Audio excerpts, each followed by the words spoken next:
Bab 411. Dengan metode yang paling brutal, Xiang Shaoyun menerobos serangan Blood Candle dengan pukulan-pukulan beratnya, yang tidak banyak orang mampu menahannya. Beberapa tinju menghantam tubuh Blood Candle dan membuatnya terpental lagi. Speed. Sambil batuk darah, Blood Candle jatuh terhempas keras ke tanah lebih dari 10 meter jauhnya. Namun, dia masih hidup. Lagi pula, dia mengenakan baju zirah raja tingkat tinggi. Meskipun tinju Xiang Shaoyun kuat, tetap saja tidak mudah untuk menghancurkan baju zirah raja dengan tangan kosong. Hanya itu yang kau punya. Lebih baik kau bunuh diri saja. Setidaknya dengan begitu mayatmu tetap utuh, kata Xiang Shaoyun dengan nada menghina. Blood Candle terpental dari tanah, dengan ekspresi ganas di wajahnya.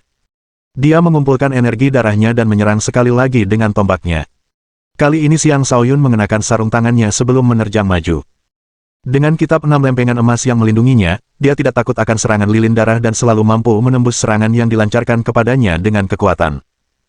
Di sisi lain, setiap pukulan yang dilayangkannya selalu mengenai sasaran, dan salah satunya mengenai lengan lawannya yang tidak terlindungi, langsung melumpuhkannya. Blood Candle meratap memilukan saat ia mengerahkan lebih banyak energi darah. Jejak aura jahat juga terasa keluar dari tubuhnya. Jelas sekali ia akhirnya akan menggunakan kartu andalannya. Jika kau terus menyembunyikan kartu trufmu, kau hanya akan mati, kata Xiang Shaoyun dingin. Baiklah, aku akan mencabik-cabikmu dengan tanganku sendiri. Blood Candle meraung, matanya memerah. Energi darahnya melonjak hingga puncaknya saat tubuhnya mulai layu. Kedua lengannya dibanjiri energi darah yang melimpah, memancarkan kekuatan yang cukup untuk menyebabkan seseorang mati lemas. Teknik tumpang tindih darah yang mengerikan. Ini adalah teknik rahasia dari geng darah beracun yang hanya boleh dikuasai oleh ketiga raja mereka. Dari bagaimana Raja Darah Membara bersedia mengajarkan teknik rahasia ini kepada lilin darah, jelas terlihat betapa pentingnya ia menempatkan putranya dalam dirinya. Teknik ini memiliki 5 tingkatan, dan setiap tingkat penguasaan akan melipat gandakan kemampuan bertarung seseorang. Setelah menguasai kelima tingkatan tersebut, kemampuan bertarung seseorang akan berlipat ganda 5 kali lipat. Kemampuan untuk melipat gandakan kemampuan bertarung seseorang 5 kali lipat di tengah pertempuran sangatlah menakutkan. Ini jelas merupakan teknik pertempuran yang sangat luar biasa. Namun, ada satu kelemahan utama dalam penggunaannya. Pengguna hanya dapat mempertahankannya selama 1 jam. Setelah itu, seseorang akan kehilangan 70% darahnya. Jika seseorang gagal memulihkan vitalitasnya tepat waktu, fondasi kultivasinya akan terpengaruh secara negatif. Bahkan ada kemungkinan seseorang tidak lagi dapat maju lebih jauh dalam jalur kultivasi. Karena itu, teknik tersebut merupakan teknik rahasia yang umumnya hanya digunakan pada saat-saat kritis. Blood Candle kini mengetahui seberapa kuat Xiang Shaoyun dan harus mengandalkan teknik rahasianya agar memiliki kesempatan untuk meninggalkan arena hidup-hidup. Candle sudah menguasai teknik Baleful Blood Overlapping tingkat kedua, jadi dia akan mampu menggandakan kemampuan bertarungnya 2 kali lipat. Dia pasti akan mampu mengalahkan anak ini, kata Raja Darah Membara dengan percaya diri. Kerumunan orang menyaksikan dengan penuh antusias, bertanya-tanya apakah Xiang Shaoyun mampu menahan serangan itu. Ia tidak memanfaatkan kesempatan untuk menyerang saat Blood Candle mengumpulkan darah untuk menggunakan teknik rahasianya. Sebaliknya, ia berdiri di sana dan menunggu dengan tenang. Dalam hati, ia memuji, penduduk kota Bloodsin benar-benar luar biasa. Ternyata ada teknik darah yang mampu meningkatkan kemampuan bertarung seseorang. Sepertinya aku benar-benar tidak bisa meremehkan siapapun di sini. Kau sangat sombong karena tidak menyerangku saat kau punya kesempatan. Sekarang, matilah, kata Blood Candle, matanya begitu merah seolah darah mengalir darinya. Dia meraung, dan lengannya menyala dengan api darah yang mengamuk. Energi darah jahat yang tak terbatas berkumpul di tombaknya, dan akhirnya, siluet berdarah besar muncul dari senjatanya. Setan darah jahat. Iblis darah raksasa itu berubah menjadi tirai besar yang berusaha membungkus Xiang Shaoyun. Daya hancur serangan yang mengerikan itu mampu mengancam bahkan raja tingkat 5 puncak sekalipun. Xiang Shaoyun merasakan seolah-olah seluruh darahnya akan mengalir keluar dari tubuhnya, seperti iblis darah hendak melahap darahnya, membuat hatinya dipenuhi rasa kaget. Bagaimana mungkin makhluk jahat bisa dibandingkan dengan keagungan dan kesombonganku? Pergi sana. Xiang Shaoyun akhirnya memasang ekspresi serius di wajahnya. Dengan raungan, dia mengalirkan energi di tulang petir dan bintang pertamanya, seketika membanjiri seluruh tubuhnya dengan arus listrik ungu dan perak. Dia tampak seperti telah berubah menjadi sambaran petir saat melesat langsung ke tengah-tengah iblis itu. Gemuruh. Gemuruh. Seketika itu, langit menjadi gelap saat 3 kilat terbentuk dan melesat turun dengan kekuatan yang mengejutkan semua orang yang menyaksikan. Meskipun orang-orang yang hadir semuanya adalah penjahat kejam, kekuatan langit masih mampu menanamkan rasa takut pada mereka. Memanggil petir ke tubuh. Serangan yang sangat dahsyat. Apakah anak ini memiliki fisik bintang petir bawaan? Mampu memanggil petir dengan tingkat kultivasi alam langit tingkat ketiga. Ini sungguh luar biasa. Tak heran dia berani melangkah ke arena keempat. Kurasa dia bahkan bisa bertahan di arena kelima. Situasinya semakin berbahaya bagi Blood Candle. Bahkan Raja tingkat 5 pun akan kesulitan menghadapi serangan seperti ini. Sekali lagi, hukum penjudi terbukti benar. Menatap arena dengan wajah pucat, Raja Darah Terbakar meraung, jika sesuatu terjadi pada putraku, aku akan memusnahkan kalian. Itu kata-kata besar, Raja Darah membara. Jangan lupa kau harus melewati aku dulu, kata kerangka bumi, wajahnya dipenuhi kebanggaan. Adapun si penjudi jelek, dia hanya mengangkat alisnya sejenak sebelum melanjutkan minum. Dia sama sekali tidak terkejut dengan apa yang sedang terjadi. Di arena, serangan kilat Siang Shaoyun menghancurkan iblis darah itu sepenuhnya. Adapun Blood Candle sendiri, tubuhnya yang layu dihujani serangan berulang kali hingga bahkan baju zirahnya hancur. Seluruh tubuhnya tampak hangus terbakar. Auranya berada pada titik terendah, dan jelas terlihat bahwa dia tidak lagi memiliki kemampuan bertarung. Adapun Siang Shaoyun, dia tetap tidak terluka sama sekali. Berdiri di depan Blood Candle, dia berkata dengan dingin, tidak ada yang istimewa sama sekali. Lalu dia mengangkat kakinya dan menginjak kepala Blood Candle. Bang! Kepalanya meledak seperti semangka. Siang Shaoyun adalah pemenangnya, umumkan bandar judi.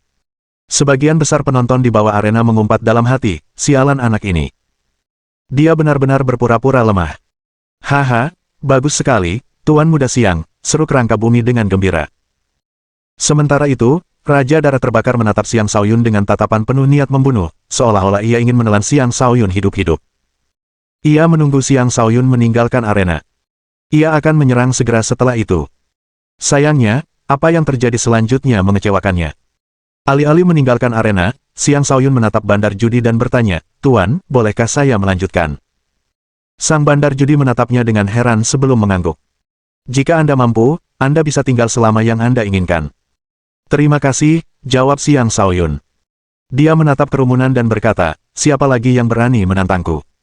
Suaranya lantang dan berwibawa, sikapnya angkuh, menunjukkan keanggunan seorang penguasa. Bab 412.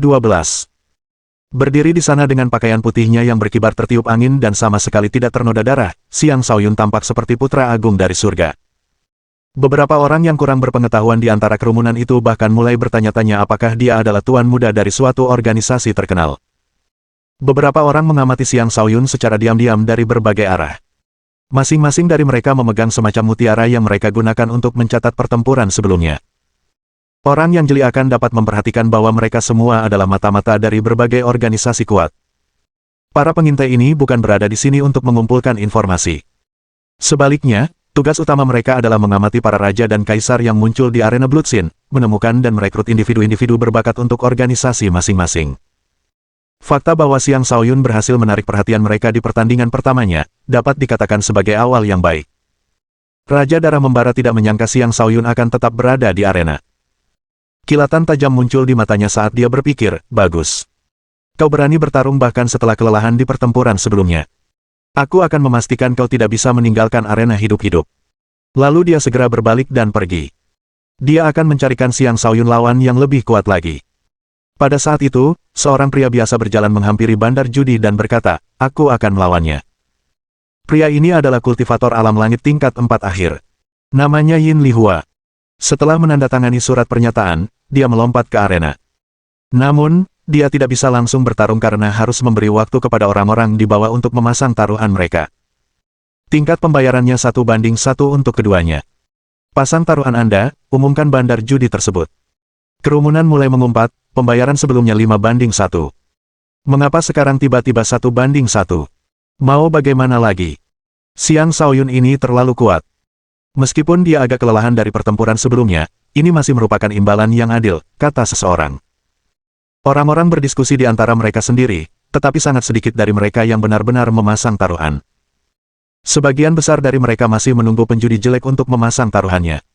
Sebelum penjudi jelek sempat berbuat apa-apa, kerangka bumi menyatakan, aku bertaruh 600.000 kristal roh tingkat menengah pada Tuan Muda Siang.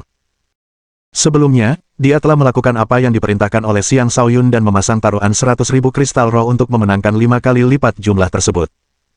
Sekarang dia mempertaruhkan semua kemenangannya dari taruhan awal pada Xiang Shaoyun lagi. Itu adalah taruhan yang cukup besar. Satu kristal roh tingkat menengah untuk anak yang sama, kata penjudi jelek sambil melemparkan kristal roh tingkat menengah ke nama Xiang Shaoyun di atas meja. Sebelumnya, dia memasang taruhan satu kristal roh kelas rendah. Sekarang, dia memasang taruhan satu kristal roh kelas menengah. Orang-orang tidak mengerti apa yang ada di pikirannya. Namun, beberapa dari mereka tahu bahwa semakin kecil taruhan yang dipasang si penjudi jelek, semakin tinggi peluangnya untuk menang. Dengan kata lain, penjudi jelek masih sangat optimis dengan peluang Xiang Shaoyun untuk menang. Tetapi karena ini adalah pertarungan kedua berturut-turut, kemungkinan dia menang akan sedikit lebih rendah, oleh karena itu taruhannya lebih besar daripada kristal spiritual kelas rendah yang sama. Setelah penjudi jelek memasang taruhannya, sejumlah besar orang mulai bertaruh pada Xiang Shaoyun juga. Sang bandar judi pun pucat pasi. Dalam hati, dia mengumpat, sepertinya aku akan kehilangan semua yang telah kumenangkan bulan ini. Sialan si penjudi jelek itu. Akhirnya, taruhan ditutup, dan bandar judi mengumumkan dimulainya pertandingan. Yin Lihua menangkupkan tangannya dan menyapa Xiang Shaoyun sebelum langsung berubah menjadi harimau dan menyerang tanpa mengucapkan sepatah kata pun. Harimau menerkam makanan. Jelas sekali bahwa Yin Lihua menguasai teknik pertempuran yang berhubungan dengan harimau. Bahkan, dia memiliki penguasaan yang cukup baik atas teknik ini karena dia telah mencapai tingkat di mana dia bisa mengambil wujud harimau. Tinju harimau Yin Lihua seketika tiba di depan wajah Xiang Shaoyun dalam upayanya untuk menghancurkannya dengan satu pukulan. Kaki orang biasa akan lemas begitu merasakan aura Raja Harimau yang menindas, tetapi Xiang Shaoyun memiliki warisan harimau putih di dalam dirinya. Meskipun dia belum berubah menjadi harimau putih seperti si kecil putih, dia tetap diperkuat oleh aura harimau yang membuatnya mirip dengan raja di antara raja-raja harimau. Xiang Shaoyun menatap tinju yang datang dengan sepasang mata yang berbinar. Sepertinya dia tidak akan melakukan apapun. Tiba-tiba, dia membuka mulutnya dan meraung. Raungan harimau dilepaskan, mengguncang dunia. Xiang Shaoyun memiliki kekuatan harimau putih, yang memberinya kekuatan yang setara dengan Raja Harimau sejati. Harimau Yin Lihua, yang hanya memiliki bentuk tetapi tidak memiliki esensi, jauh tertinggal jika dibandingkan. Yin Lihua menanggung dampak terberat dari raungan itu, gendang telinganya hampir pecah. Darahnya mulai bergejolak, membuatnya sangat tidak nyaman sementara seluruh serangannya hancur berantakan. Masih dengan sepasang mata yang bersinar, Xiang Shaoyun menyerang. Energi harimau putih melonjak keluar darinya, mengubahnya menjadi Raja Harimau Putih sejati saat dia menerkam Yin Lihua. Wujud harimau putih. Ini adalah salah satu dari 3 kemampuan harimau putih yang ia peroleh setelah memurnikan tulang harimau putih sejak lama. Yang pertama adalah raungan harimau, yang kedua adalah sayap harimau putih, dan yang ketiga adalah manifestasi harimau putih ini. Dia belum pernah bisa menggunakan kemampuan ini sebelumnya. Tetapi karena sekarang dia adalah seorang raja, dia bisa mulai menggunakannya. Itu adalah kemampuan yang didukung oleh energi harimau putih yang dapat membentuk seekor harimau yang mampu menghancurkan segala sesuatu dengan energi emas yang ganas. Seketika itu juga, harimau putih itu mencabik-cabik Yin Lihua, seorang ahli alam langit tingkat 4. Darah berceceran di arena. Bahkan dalam kematiannya, Yin Lihua masih tidak percaya bahwa dia akan gagal menerima satu pun serangan dari lawannya ini. Xiang Shaoyun sendiri juga tercengang. Ini adalah pertama kalinya dia menggunakan kemampuan ini, jadi dia juga tidak menyadari betapa kuatnya kemampuan itu. Energi harimau putih tidak lebih lemah dari petir ungu bawaan, memungkinkannya untuk langsung merobek baju zirah Yin Lihua hingga hancur dan membunuhnya. Kerumunan itu juga tercengang, semuanya terdiam tanpa kata. Selama bertahun-tahun, banyak raja perkasa telah muncul di kota Bloodsin. Tetapi raja sekuat Xiang Shaoyun sangatlah langka. Mengalahkan lawan satu tingkat lebih tinggi dengan satu serangan. Seberapa hebat kemampuan bertarungnya? Dia mungkin bukan sekadar raja di raja. Lebih tepatnya, dia adalah raja super. Ekspresi kagum terpancar di wajah bandar judi itu. Namun, ia tetap menghela napas sambil mengumumkan, Xiang Shaoyun adalah pemenangnya. Dia mengagumi kemampuan bertarung Xiang Shaoyun, namun dia takut kehilangan uang. Itu adalah perasaan yang cukup menyedihkan. Tuan muda Xiang sangat hebat, puji kerangka bumi. Awalnya dia tidak bisa menerima kenyataan bahwa dia telah jatuh di bawah kendali Xiang Shaoyun, tetapi apa yang dilihatnya mengubah pikirannya. Dia merasa bahwa raja super seperti ini hanya bisa berasal dari salah satu organisasi yang sangat kuat itu. Tiba-tiba, penjudi jelek menyipitkan matanya dan menatap Xiang Shaoyun dengan ekspresi geli. Adapun yang lain di kerumunan, mereka semua berteriak kaget. Mereka tidak punya pilihan selain merasa kagum dengan visi penjudi jelek. Wujud harimau putih memang sangat kuat, Xiang Shaoyun memuji dalam hati. Kemudian dia berkata, siapa lagi yang berani menantangku? Meskipun dia cukup kuat untuk mengalahkan raja tingkat keempat sepenuhnya, dia merasa pasti ada beberapa bakat tersembunyi di sana. Bab 413. Siapa lagi yang berani menantangku? Kata-katanya merdu dan penuh kekuatan, keras dan jelas. Seorang raja iblis melangkah maju dan berteriak, beruang tua ini akan menamparmu sampai mati. Dia adalah raja beruang yang telah berubah menjadi wujud manusia. Ia memiliki tubuh tinggi dan kokoh seperti menara besi. Bahkan dalam wujud manusia, ia masih memiliki bulu di sekujur tubuhnya, yang membuatnya lebih mirip manusia binatang. Ia menunjukkan dengan jelas bahwa ia bukanlah manusia. Setelah menandatangani surat pernyataan, Raja Beruang melompat ke arena, berat badannya mengguncang arena saat ia mendarat. Jelas sekali ia adalah seseorang dengan kekuatan brutal yang menakutkan. Ini adalah Raja Beruang yang perkasa. Dia pernah mencabik-cabik 5 raja di arena tingkat keempat dengan kemampuan bertarungnya yang mengerikan. Sepertinya Xiang Shaoyun akhirnya bertemu lawan yang sepadan. Xiang Shaoyun ini cukup kuat, tapi kurasa dia hanya akan seimbang dengan Raja Beruang kuat ini. Sepertinya ini akan menjadi pertarungan yang sengit. Raja Beruang kuat ini adalah putra dari Kaisar Beruang kuat terkemuka dari Liga Iblis. Kurasa dia memiliki peluang lebih besar untuk menang. Lagi pula, Xiang Shaoyun hanyalah raja tingkat ketiga. Saya tetap berpikir lebih baik bertaruh setelah gambler memasang taruhannya. Si penjudi jelek tidak pernah salah saat memasang taruhan. Karena itu, semua orang menunggunya untuk memasang taruhan lagi. Setelah bandar judi mengumumkan pembayaran untuk Xiang Shaoyun sebesar 2:1, si penjudi jelek memasang taruhan 1 kristal roh tingkat tinggi padanya. Dari perubahan jumlah taruhannya, jelas terlihat bahwa penjudi jelek tidak lagi yakin pada Xiang Shaoyun. Sedangkan untuk kerangka bumi, dia telah memenangkan 1,2 juta kristal spiritual tingkat menengah sejauh ini. Tanpa ragu, dia mempertaruhkan segalanya pada kemenangan Xiang Shaoyun. Semua orang melakukan hal yang sama. Sang bandar judi dipenuhi penyesalan, seharusnya saya menetapkan pembayaran 10:1. Dia menilai bahwa Xiang Shaoyun akan seimbang dengan Raja Beruang. Namun untuk berjaga-jaga, dia tetap mengurangi pembayaran untuk Xiang Shaoyun. Bagaimanapun, itu bisa dimengerti mengingat kemenangan berulang Xiang Shaoyun baru-baru ini. Namun, dia merasa pembayaran itu masih terlalu tinggi setelah penjudi jelek memasang taruhannya. Pertempuran ketiga dimulai, dan tidak seperti 2 lawan sebelumnya, Raja Beruang tidak mengambil inisiatif untuk menyerang. Sebaliknya, ia memprovokasi Xiang Shaoyun, ayo, monyet kecil. Raja ini akan membunuhmu dengan 1 tamparan. Xiang Shaoyun tersenyum. Raja Beruang kuat. Selain kekuatan, kau mungkin juga cukup hebat dalam pertahanan. Baiklah, tunjukkan padaku berapa banyak pukulanku yang bisa kau tahan. Tanpa ragu, dia melesat maju seperti kilat. Benar saja, pancaran cahaya coklat muncul di sekitar tubuh Raja Beruang, membangun penghalang pertahanan sekuat gunung. Xiang Shaoyun tiba di hadapan Raja Beruang dalam sekejap mata. Dia melemparkan tinju spiral emas, tinju emas berputar yang didukung oleh energi emas ganas itu tidak lebih lemah dari tinju petir. Dor, dor. Dia melayangkan pukulan sebanyak 18 kali berturut-turut, memaksa Raja Beruang mundur berulang kali. Namun, Raja Beruang tetap berdiri dan tidak terluka. Meskipun begitu, dia bisa merasakan betapa dahsyatnya pukulan Xiang Shaoyun. Tinju berputar itu sangat menusuk, menyebabkan dagingnya mulai terasa sakit. Ia menjadi semakin waspada saat mengayunkan kedua tangannya ke depan, melancarkan serangan dahsyat yang mampu mengubah seluruh gunung menjadi debu. Kekuatan serangannya membuktikan bahwa ia layak menjadi Raja Beruang kuat. Bahkan seorang raja tingkat 5 pun tidak akan mudah bertahan hidup jika terkena serangan seperti itu. Namun dengan kelincahan Xiang Shaoyun, bagaimana mungkin dia bisa terkena serangan dengan mudah? Dia menari ke kiri dan ke kanan sambil menghindari semua serangan yang datang tanpa menghentikan rentetan serangannya sendiri. Setiap serangan Xiang Shaoyun memaksa Raja Beruang untuk mundur berulang kali, dan Raja Beruang tidak bisa membalas serangan. Jika ini terus berlanjut, hanya masalah waktu sebelum Raja Beruang dikalahkan. Kau benar-benar berpikir aku selemah itu? Raja Beruang itu sangat marah ketika menyadari bahwa penghalang pertahanannya hampir runtuh. Dengan raungan, auranya melonjak. Manipulasi gravitasi. Seketika itu, gravitasi di arena meningkat lebih dari 100 kali lipat. Perubahan mendadak itu mengejutkan Xiang Shaoyun, menyebabkan gerakannya melambat secara signifikan. Kotoran. Wajah Xiang Shaoyun menunduk. Sebuah cakar beruang terlihat mengarah ke wajahnya. Bang!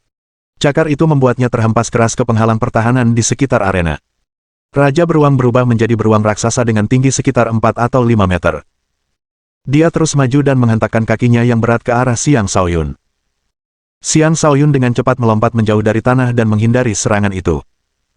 Darah menetes dari bibirnya, tetapi senyum tetap teruk di wajahnya. Inilah yang selama ini kutunggu untuk menguji kitab 6 lempengan emasku, pikir Xiang Shaoyun sambil dengan cepat mengalirkan energi emasnya. 2 dinding emas muncul di sekelilingnya. Ini adalah tahap akhir pertama dari manual 6 lempengan emas. Xiang Shaoyun telah mencapai tahap ini selama terobosan mani. Dalam perjalanannya ke kota Bloodsin, dia terus melatih teknik tersebut untuk lebih menyempurnakannya. Dia percaya bahwa sekarang dia dapat menahan serangan raja tingkat menengah tanpa banyak kesulitan. Dor! Dor! Raja beruang itu meleset saat menghentakkan kakinya, jadi dia melanjutkan dengan membanting cakarnya ke arah Xiang Shaoyun. Kali ini, Xiang Shaoyun tetap berdiri tegak. Tidak diketahui apakah dia tidak bisa menghindar karena gravitasi atau apakah dia memang sengaja tetap di sana. Raja beruang itu menyerangnya beberapa kali berturut-turut, menyebabkan tubuh Xiang Shaoyun bergoyang dan tampak seolah-olah dia tidak akan mampu bertahan lebih lama lagi. Setelah melancarkan beberapa serangan berturut-turut, Raja beruang itu berhenti dan mulai menepuk dadanya sendiri. Dia meraung, bagaimana mungkin seekor monyet kecil bisa menandingi Raja beruang ini. Menurutnya, Xiang Shaoyun sudah mati. Lagi pula, dia telah melayangkan beberapa pukulan pada manusia kecil itu. Bahkan Raja tingkat 5 pun tidak akan bisa bertahan setelah dia menyerang mereka. Kerumunan di sekitar arena memiliki pemikiran yang sama. Suara-suara diskusi terdengar di mana-mana. Raja beruang memang sangat kuat. Xiang Shaoyun mungkin sudah mati. Teknik gravitasi Raja beruang bukanlah main-main. Dia telah meningkatkan gravitasi sekitar 100 kali lipat. Siapapun yang gagal bereaksi tepat waktu akan menderita. Ini adalah teknik yang sama yang diandalkan Raja beruang untuk membantai banyak raja. Xiang Shaoyun terlalu kurang berpengalaman. Meskipun dia kuat, dia telah meremehkan lawannya. Jika dia lebih berhati-hati, dia tidak akan dikalahkan secepat ini. Apakah ini akan menjadi kali pertama hukum penjudi salah? Saya rasa masalahnya tidak sesederhana itu. Ketika semua orang mengira Xiang Shaoyun telah mati, dia tiba-tiba berdiri. Dia tampak baik-baik saja. Setelah sedikit meregangkan lehernya, dia mengacungkan jari tengahnya kepada Raja Beruang dan berkata, "Raja Beruang kuat. Tidak ada yang istimewa. Raungan. Beraninya kau menghina raja ini. Lihat saja nanti, aku akan meledakkanmu berkeping-keping." Raungan Raja Beruang yang marah sambil menyerang Xiang Shaoyun lagi. "Teknik gravitasi itu lumayan, tapi tidak cukup untuk menghentikanku," kata Xiang Shaoyun sambil tak lagi menahan diri dan menggunakan 9 langkah neter milik overlordnya. Bab 414. Xiang Shaoyun tidak dapat bergerak secepat biasanya karena medan gravitasi, tetapi dia tetap menyerang Raja Beruang dengan kecepatan yang membuatnya tampak seolah-olah gravitasi yang lebih tinggi tidak mempengaruhinya sama sekali. Dia menyatukan kedua tinjunya, dan dengan energi emas pekat yang berputar di sekitar kedua tinjunya, dia menghantam cakar Raja Beruang. Cakar dan tinju helix emas bertabrakan. Bang! Kali ini, Xiang Shaoyun tidak terlempar. Ia mampu menstabilkan posisinya setelah hanya mundur beberapa langkah. Adapun Raja Beruang, cakarnya justru tertembus oleh serangan spiral tersebut, menyebabkan ia merintih kesakitan. Serangan itu hampir melumpuhkan separuh cakarnya. Raja Beruang mungkin memiliki pertahanan yang kuat, tetapi itu tidak berguna di hadapan kekuatan absolut. Dia mengabaikan lukanya dan mengangkat cakarnya yang lain lalu menghantamkan cakar itu ke Xiang Shaoyun lagi. Ini adalah serangan yang dia lepaskan dalam amarah, dan kekuatannya sekitar 30% lebih besar dari serangan sebelumnya. Saat dia mengayunkan cakarnya, sejumlah besar energi coklat menghantam Xiang Shaoyun seperti gunung. Xiang Shaoyun melakukan hal yang sama dan mengepalkan tinjunya, menarik energi emas dari bintang keduanya, dan menyerbu ke depan. Jadi, dia benar-benar orang bodoh yang berpikiran sempit. Dia tidak mengerti bahwa kekuatan fisiknya tidak berguna melawanku, pikir Xiang Shaoyun dengan jijik. Namun, tepat ketika cakar beruang itu hendak tiba, ia mendapati bahwa cakar itu telah ditarik. Sebaliknya, seluruh tubuh beruang itu menimpa dirinya. Serangan beruang yang mengamuk. Raja Beruang telah mengumpulkan seluruh kekuatannya untuk memperkuat tubuhnya dengan lapisan energi coklat tebal dan untuk meningkatkan bobot jatuhnya dengan kekuatan gravitasi. Dia menghantamkan dirinya ke arah Xiang Shaoyun. Serangan itu mengejutkan Xiang Shaoyun, dan berhasil mengenai sasaran. Bang! Xiang Shaoyun terlempar jauh. Darah berhamburan kemana-mana, menunjukkan dengan jelas bahwa dia terluka dalam benturan itu. Serangan bantingan Raja Beruang telah melampaui kekuatan Raja Iblis tingkat 5 dan telah mencapai tingkat 6. Bahkan Xiang Shaoyun pun tidak akan mudah menahan serangan setingkat itu. Raja beruang itu terus maju tanpa membuang waktu. Dia menghentakkan cakarnya ke depan, mengirimkan gunung energi besar yang terbentuk dari energi ke arah Xiang Shaoyun untuk menghabisinya. Meskipun Xiang Shaoyun terkejut, pertahanan dan tubuhnya sebanding dengan ketangguhan binatang buas. Lagi pula, dia adalah orang yang telah ditempa oleh sambaran petir alami. Saat bantingan tubuh itu menghantamnya, dia menyadari kesalahannya karena meremehkan lawannya. Meskipun luka-lukanya saat ini tidak ringan, namun juga tidak terlalu serius.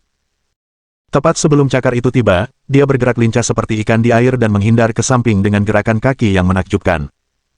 Langkah pertama dari 9 tangga neter milik Overlord. Ia meraung dengan ganas, dan energi petir yang tak terbatas berkumpul di sekelilingnya. Ia mengangkat kakinya dan melangkah turun, mengirimkan kekuatan yang tak terlukiskan yang menyebar ke seluruh arena.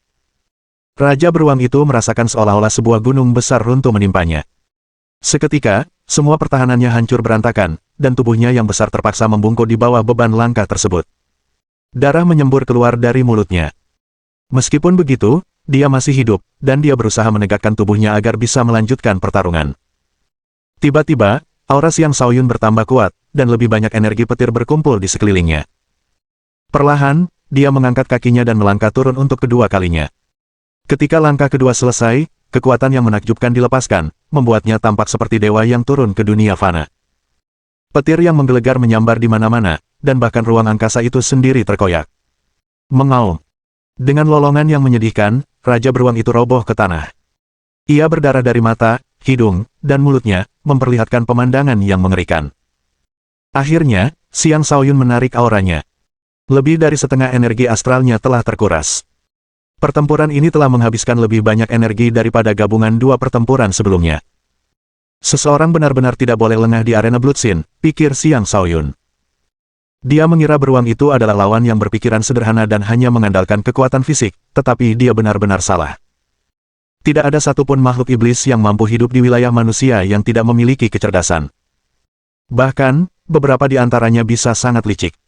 Seorang raja tingkat 5 biasa pasti sudah terbunuh oleh serangan bantingan itu. Dia hanya selamat karena tubuhnya yang kuat dan pertahanannya yang tangguh. Orang-orang di sekitar arena semuanya tercengang. Xiang Shaoyun telah terkena 2 serangan dahsyat dari Raja Beruang, dan tampaknya sudah jelas bahwa dia tidak akan selamat. Namun dia mampu membalikkan keadaan. Dengan 2 hentakan, dia menginjak beruang yang terkenal dengan pertahanannya yang kuat hingga mati. Mereka sulit mempercayainya. Setelah sekian lama, seseorang akhirnya tersadar dari keterkejutannya dan berteriak panik, Raja Beruang telah mati. Ini mengakhiri rentetan kemenangannya. Xiang Shaoyun ini terlalu kuat. Dia hanyalah kultivator alam Sky Sword tingkat ketiga. Sekarang aku yakin dia adalah Raja Super sejati. Lihatlah tubuhnya yang lemah dan kurus. Aku tak pernah menyangka dia bisa menandingi Raja Beruang perkasa. Sepertinya aku telah meremehkannya. Sekali lagi, hukum penjudi terbukti benar. Meskipun saya tidak mendapatkan banyak keuntungan dari taruhan ini karena jumlah pembayarannya, ini tetaplah sebuah kemenangan. Ketika orang-orang menatap Xiang Shaoyun lagi, rasa hormat dan kekaguman terlihat di mata mereka. Ini adalah seorang raja dengan potensi pertumbuhan yang menakutkan. Bahkan para penjahat kejam ini pun menghormati kekuatan. Di sudut tertentu, seorang pria parubaya memegang sebuah mutiara, mencatat semua yang telah terjadi. Memiliki kemampuan bertarung yang luar biasa di usia semuda ini. Aku penasaran dia berasal dari organisasi mana, sang master muda. Aku harus segera mencari tahu. Kuharap latar belakangnya tidak terlalu aneh. Hanya dengan begitu aku akan punya kesempatan untuk merekrutnya. Jika aku bisa merekrut seseorang seperti ini, itu akan menjadi prestasi yang sangat membanggakan, kata pria parubaya itu dengan tatapan penuh harap. Lalu dia melambaikan tangannya ke orang di sebelahnya dan berkata, pergi selidiki latar belakangnya. Baik, Tuan, jawab orang itu dengan hormat sebelum menghilang di tengah kerumunan pejalan kaki. Di sudut yang berbeda, ada seorang lelaki tua lain yang juga telah mencatat semua yang telah terjadi. Dengan mata menyipit, dia bergumam, sulit untuk mengetahui latar belakangnya dari cara dia bertarung. Jurus tinju petir adalah teknik pertempuran yang sangat umum. Tapi energi harimaunya sangat murni. Apakah dia dari Istana Harimau? Tapi orang-orang dari Istana Harimau jarang datang ke sini. Di sudut lain, ada seseorang yang jenis kelaminnya tidak diketahui, mengenakan jubah berkerudung. Mereka juga bergumam, anak ini adalah Raja Super. Kita harus merekrutnya. Dalam 100 tahun, dia akan menjadi kaisar dari para kaisar. Adegan serupa terjadi di beberapa lokasi lain. Xiang Shaoyun berhasil menarik perhatian semua pengintai. Bab 415. Bahkan setelah mengalahkan Raja Beruang, Xiang Shaoyun masih tetap berada di arena. Dia berteriak lagi, ada yang berani menantangku lagi. Dia tidak lagi terlihat sebersih dan setajam sebelumnya. Lagi pula, pertempuran sengit dengan Raja Beruang telah membuatnya berantakan dan menodai pakaiannya dengan darah meskipun dia pada dasarnya telah menahan semua serangan. Menjadi sangat jelas bahwa dia hanya memiliki sekitar setengah dari kemampuan bertarungnya yang tersisa. Kerumunan orang tak kuasa menahan rasa kagum atas keberaniannya ketika mendengar dia meminta lawan lain. Terus bertarung seperti ini sangat berbahaya. Jika dia kehabisan energi di tengah pertarungan berikutnya, kematian sangat mungkin terjadi. Aku bertaruh 10.000 kristal roh kelas menengah pada anak ini, kata penjudi jelek dengan ekspresi penasaran di wajahnya. Semakin besar taruhan yang dipasang si penjudi jelek, semakin kecil keyakinannya akan kemenangan Xiang Shaoyun. Meskipun begitu, dia tetap memasang taruhannya, karena ini adalah jenis taruhan yang membuatnya bersemangat. Kebiasaan inilah yang membedakan si penjudi jelek dari penjudi lainnya. Adapun Earth Skeleton, dia melakukan hal yang sama dan mempertaruhkan semua kemenangannya pada Xiang Shaoyun lagi. Itulah yang telah Xiang Shaoyun suruh dia lakukan sebelumnya, dan dari sini, orang bisa melihat betapa percaya dirinya Xiang Shaoyun. Bagaimana mungkin aku meninggalkan arena sebelum aku cukup bersenang-senang, kata Xiang Shaoyun kepada kerumunan, memberi mereka kesan bahwa dia egois. Seketika itu juga, seseorang dari ras berlengan 6 melangkah maju untuk menantang Xiang Shaoyun. Ras berlengan 6 pada dasarnya tampak seperti manusia, tetapi mereka jauh lebih besar secara fisik. Penantang baru itu adalah Raja tingkat 4 puncak. Dengan kemampuan uniknya yang memiliki 6 lengan, ia juga merupakan raja yang sulit ditandingi. Sayangnya, Raja berlengan 6 ini terbunuh setelah hanya 5 kali bertukar serangan dengan Xiang Shaoyun. Penantang kelima adalah ras humanoid lain yang ahli dalam kecepatan. Ia juga seorang ahli yang hampir tidak dapat menemukan tandingan di antara mereka yang berada di alam kultivasi yang sama. Penantang ini mengira akan mudah untuk mengalahkan Xiang Shaoyun. Tetapi ketika Xiang Shaoyun menggunakan 9 langkah neter penguasa dengan niat gerakan kaki, penantang itu benar-benar dikalahkan dan akhirnya terbunuh. Setelah membunuh lawannya, Xiang Shaoyun terus meminta lebih banyak penantang. Kerumunan merasa tak percaya bahwa setelah kelelahan seperti itu, dia masih belum mengonsumsi ramuan atau pil untuk memulihkan energinya. Keributan itu menyebabkan kerumunan semakin membesar, dan nama Xiang Shaoyun mulai menyebar di kota Bloodsin. Pada akhirnya, Xiang Shaoyun menjalani 10 pertempuran berturut-turut dan memenangkan semuanya. Ke-10 pertempuran itu meninggalkan banyak luka di tubuhnya. Sebuah luka yang jelas terlihat di dekat jantungnya. Ini adalah luka yang ditimbulkan oleh seseorang dari ras kurcaci. Itu adalah serangan yang fatal. Untungnya, Xiang Shaoyun selamat dan hanya menderita luka dangkal. Jantungnya masih terlindungi dengan baik. Jika tidak, dia pasti sudah mati. Kurcaci itu tak lain adalah ahli yang diundang oleh Raja Darah Membara. Dia terbunuh di arena seperti semua penantang lainnya. Namun, Raja Darah Terbakar sama sekali tidak merasakan apapun atas kematian kurcaci itu. Sebaliknya, ia bersukacita dalam hati, para kurcaci terkenal tidak pernah melupakan dendam. Setelah membunuh salah satu dari mereka, mereka tidak akan melupakanmu. Bahkan jika aku tidak membunuhmu, para kurcaci itu akan menghabisimu. Setelah 10 pertarungan, Xiang Shaoyun tidak melanjutkan lagi dan meninggalkan arena. Ayo pergi, kata Xiang Shaoyun kepada kerangka bumi. Dia telah memperoleh banyak hal dari 10 pertarungan tersebut, dan dia akan mengasingkan diri setelahnya. Tingkat kultivasinya mungkin akan meningkat setelah banyak pertarungan yang telah dilaluinya. Awalnya dia juga ingin menantang arena kelima, tetapi dia mengurungkan niatnya setelah memikirkannya sejenak karena dia telah memperoleh banyak hal dari arena keempat. Tidak ada gunanya memaksakan diri untuk terus maju. Dia selalu bisa menantang arena kelima setelah masa pengasingannya. Dia menganggap ini sebagai pengantar kekejaman arena Bloodsin. Dia masih punya banyak waktu di masa depan. Jika orang lain mengetahui apa yang dipikirkannya, mereka mungkin akan mengutuknya sebagai orang gila. Intensitas arena kelima bahkan lebih tinggi daripada arena keempat. Meskipun Xiang Shaoyun adalah seorang raja super, dia baru saja menyelesaikan 10 pertarungan beruntun. Hanya orang gila yang akan mempertimbangkan untuk menantang arena kelima saat ini. Namun, semua orang yang hadir merasa bahwa kemampuan Xiang Shaoyun tidak hanya sebatas itu. Lagi pula, dia telah bertarung tanpa senjata selama ini. Mereka tidak akan begitu saja percaya bahwa Xiang Shaoyun ahli dalam teknik pukulan. Seberapa kuatkah dia jika menggunakan senjata? Baik, Tuan Muda Xiang, kata kerangka bumi dengan hormat. Ketika tidak ada orang luar, ia memanggil Xiang Shaoyun dengan sebutan, Tuan. Dan ketika ada orang luar di sekitarnya, ia memanggilnya Tuan Muda Siang. Ini karena Siang Shaoyun tidak ingin mengungkapkan identitasnya untuk saat ini. Di masa depan, ketika ia memiliki reputasi yang cukup, sebutan apapun yang mereka gunakan untuk memanggilnya tidak akan lagi menjadi masalah. Saat Siang Shaoyun hendak pergi, beberapa orang mulai mendekatinya dari berbagai arah. Ia langsung waspada. Earth Skeleton dengan cepat menggunakan transmisi suara untuk berkata, "Jangan khawatir, Tuan. Mereka adalah pengintai dari berbagai organisasi. Mereka mungkin di sini untuk merekrut Anda. Saya Zhang Sheng dari Balai Kota. Saya ingin mengundang Tuan Muda Siang untuk minum, jika Anda bersedia," tanya seorang pria parubaya yang bersemangat. Seorang lelaki tua menyela, "Saya seorang pengawas dari perkumpulan naga, Murong Zhen, di sini untuk mengundang Anda menjadi murid perkumpulan naga." Seseorang berjubah yang memancarkan aura menyeramkan berkata, "Saya Teluo, di sini untuk mengundang Anda bergabung dengan Sekte Iblis Kegelapan kami." Ketika para pengintai lainnya mendengar apa yang dikatakan ketiga mata-mata itu, mereka tidak lagi berani berkata apa-apa. Ketiga mata-mata itu adalah perwakilan dari 3 organisasi terkuat di kota itu. Dengan kehadiran ketiganya, mereka semua harus minggir. Mereka semua sepakat bahwa para pencari bakat dari organisasi-organisasi kuat ini tidak akan dengan mudah memberikan undangan kepada sembarang orang. Hanya para jenius seperti Raja di Raja yang layak menerimanya. Perekrutan Siang Shaoyun oleh mereka adalah bukti kekuatannya. Setelah mengetahui dari Earth Skeleton bahwa mereka adalah pengintai, Siang Shaoyun mengerti tugas mereka.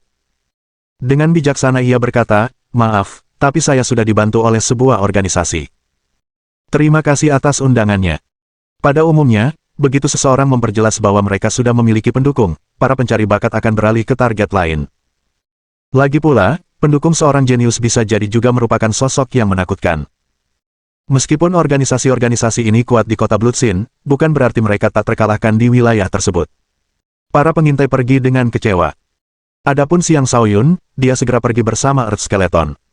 Dia tidak berniat untuk tinggal dan membiarkan semua orang menatapnya seperti binatang di kebun binatang. Tetapi sebelum dia bisa pergi jauh, Scorching Blood Monarch mengepungnya dengan sekelompok orang. "Pembunuh putraku, bayarlah dengan nyawamu," kata Raja Darah Membara, aura kaisarnya melonjak keluar. Kerangka bumi melangkah di depan Siang Shaoyun dan berteriak, "Raja Darah Membara, kau pikir kau bisa menindas geng kerangka kami semudah itu? Minggir, kerangka bumi. Kalau tidak, darahmu juga akan tumpah," kata Raja Darah Membara. Pada saat itu, sekelompok orang yang berbeda tiba. Kelompok itu terdiri dari para kaisar, yang dipimpin oleh kerangka surgawi dan kerangka manusia. "Geng darah beracun, jika kalian menginginkan perang, ayo lawan." Suara kerangka surgawi terdengar dari kejauhan. Suasana menjadi tegang. Bab 416. "Tunggu, apakah semua anggota geng tengkorak ada di sini? Siapa sebenarnya anak ini?" Raja Darah Terbakar berteriak dalam hati. Kemudian dia berseru kepada anak buahnya, "Mundur dulu. Kita akan menyelesaikan ini lain waktu." Kelompok yang dibawanya sudah cukup untuk menghadapi Siang Shaoyun dan Earth Skeleton, tetapi dengan kehadiran Celestial Skeleton dan yang lainnya, mereka tidak punya peluang. Jika dia tidak pergi sekarang dan membiarkan Celestial Skeleton dan yang lainnya mengepungnya, semuanya akan terlambat. "Tetaplah di sini jika kalian berani. Aku akan membunuh kalian semua," teriak Celestial Skeleton. Raja Darah Membara dan yang lainnya mulai melarikan diri lebih cepat lagi, tetapi kelompok kerangka surgawi tidak repot-repot mengejar. Sebaliknya, mereka berkumpul di sekitar Siang Shaoyun dan menjaganya saat mereka kembali ke markas mereka. Orang-orang di daerah itu menyaksikan semua yang telah terjadi. Tak seorang pun dari mereka menyangka bahwa organisasi kecil seperti geng tengkorak akan berhubungan dengan Siang Shaoyun. Lagi pula, geng tengkorak memiliki reputasi buruk sementara Siang Shaoyun sendiri adalah seorang raja super yang juga tampak seperti seorang pria terhormat. Seharusnya dia tidak memiliki hubungan dengan orang-orang seperti mereka. Setelah melihatnya bergaul dengan para penjahat keji itu, mereka mulai bertanya-tanya apakah Siang Shaoyun hanyalah seorang munafik yang berpura-pura menjadi seorang pria terhormat. Jika Siang Shaoyun tahu apa yang dipikirkan orang-orang itu, dia mungkin akan berteriak marah, mengatakan sesuatu seperti, "Aku adalah seorang pemuda tampan, anggun, jujur, dan murni. Bagaimana mungkin aku menjadi munafik?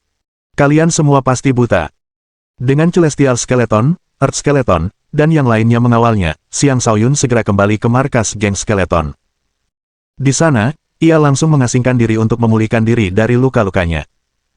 10 pertempuran telah melelahkannya baik secara fisik maupun mental. Kelelahan energinya juga cukup besar. Setelah menyelesaikan satu sirkulasi energi utama dan menyerap lebih dari 10.000 kristal roh tingkat menengah, ia menemukan bahwa 9 bintangnya kini memiliki lebih banyak energi di dalamnya. Ia juga bukan lagi raja tahap ketiga awal. Sebaliknya, ia telah maju ke alam Sky Soar tahap ketiga menengah. Di alam raja, akumulasi energi yang sangat besar diperlukan untuk kemajuan apapun. Xiang Shaoyun telah berada di tahap ketiga selama sekitar setengah tahun, tetapi dia telah memperkuat fondasinya selama ini. Hari ini, basis kultivasinya akhirnya maju lagi. Kemajuannya lambat bukan karena tingkat penyerapan energinya rendah, tetapi karena ia memiliki 9 bintang di dalam dirinya yang harus diisi energinya secara bersamaan. Kebutuhan energinya untuk setiap kemajuan jauh lebih tinggi daripada raja biasa. Pertumbuhan kecil dalam basis kultivasinya ini tidak boleh diabaikan, karena telah mendorong kemampuan bertarungnya ke tingkat yang lebih tinggi lagi. 3 hari kemudian, Xiang Shaoyun kembali ke performa puncaknya. Luka-lukanya hampir sembuh total. Dia tertawa dan berkata, bertarung memang cara tercepat untuk berkembang. Tak heran hantu pemangsa bersikeras aku datang ke sini. Tapi ini masih belum cukup cepat. Aku perlu mencapai tahap keempat dalam 2 bulan. Untuk sekarang, aku akan merenungkan 10 pertempuran yang baru saja kualami. Ini akan membantuku mengurangi cedera yang mungkin kudapatkan saat menantang arena kelima. Dia memanfaatkan kemampuan visualisasinya dan mulai memutar ulang 10 pertempuran itu dalam pikirannya berulang kali. Apa yang dia lakukan dengan benar, apa yang dia lakukan salah, dia menganalisis semuanya. Dia juga mempelajari teknik yang digunakan oleh berbagai ras, mempersiapkan diri untuk menghadapi serangan mereka dengan lebih baik jika dia bertemu mereka lagi di masa depan. Dengan mempelajari teknik-teknik ini, bahkan ketika bertemu lawan dengan kemampuan tempur yang serupa dengannya, dia akan mampu memprediksi serangan lawannya dengan lebih baik. Pada saat itu, Xiang Shaoyun seolah mendapat semacam inspirasi. Jika dia bisa memprediksi gerakan lawannya untuk menangkis serangan mereka, dia juga akan mampu merebut inisiatif dan membunuh mereka sebelum mereka sempat menyerang. Dengan pemikiran itu, dia menjadi bersemangat. Mencapai hal ini sama artinya dengan menciptakan teknik bertarung miliknya sendiri, sesuatu yang benar-benar baru. Secara historis, setiap teknik bertarung yang ada diciptakan oleh seorang jenius dan akhirnya diwariskan kepada generasi selanjutnya. Namun, selalu sulit untuk mencapai kesempurnaan saat menguasai teknik yang diciptakan orang lain. Bahkan teknik pertempuran tingkat tinggi pun tidak akan memungkinkan seorang kultivator untuk sepenuhnya melepaskan kekuatan sebenarnya. Tetapi jika seseorang menggunakan teknik pertempuran ciptaannya sendiri, ia akan dapat menggunakannya sesuai keinginan, melepaskan 100, atau bahkan 200% dari kekuatan teknik tersebut. Itulah keuntungan menciptakan teknik orisinal. Benih ide baru ini pun tertanam dalam pikiran Xiang Shaoyun. Setelah mengulang kembali pertempuran, merangkum ketidakmampuannya selama pertempuran, dan mempelajari kekuatan serta kelemahan lawannya, ia mulai mempertimbangkan cara-cara untuk memprediksi langkah mereka. Segala hal yang berkaitan dengan prediksi sangat sulit untuk dikembangkan. Bahkan teknik ramalan tingkat dewa pun hanya mampu memberikan sedikit gambaran tentang masa depan jauh sebelumnya. Memprediksi gerakan lawan di tengah pertempuran hampir mustahil. Xiang Shaoyun hanya mencari masalah untuk dirinya sendiri karena mencoba mewujudkannya. Namun, dia adalah seorang jenius yang luar biasa, dan dia bukanlah orang yang suka melebih-lebihkan kemampuannya. Melalui pengulangan pertempuran dan mengingat kembali semua pertempuran yang pernah dialaminya, ia tampaknya telah memahami sesuatu, sebelum lawan menyerang dalam bentuk apapun, menusuk, menebas, dan sebagainya, akan ada beberapa petunjuk kecil yang dapat diamati pada tubuh mereka untuk menentukan apa yang akan terjadi. Jika aku cukup sering melawan lawan yang berbeda, akankah aku bisa terbiasa dengan kebiasaan mereka dan mendapatkan kemampuan untuk membaca pendahuluan serangan mereka dan menangkisnya sebelum mereka sempat menyerang? Ia memperluas pemikirannya dan tampaknya telah memahami sesuatu. Namun, pemahamannya belum cukup untuk menciptakan teknik baru. Itu hanyalah awal dari jalan baru yang sedang ia tempuh. Mungkin ketika ia memiliki pemahaman yang cukup di masa depan, ia akhirnya akan mampu menciptakan teknik tersebut. Balai kota terletak di pusat kota Bloodsin, tidak jauh dari arena Bloodsin. Bangunan itu adalah kastil kuno, besar, dan sangat megah. Untaian kekuatan alam yang berpengaruh mengalir keluar dari balai kota, menekan seluruh kota, memberikan balai kota posisi yang tak tergoyahkan di kota tersebut.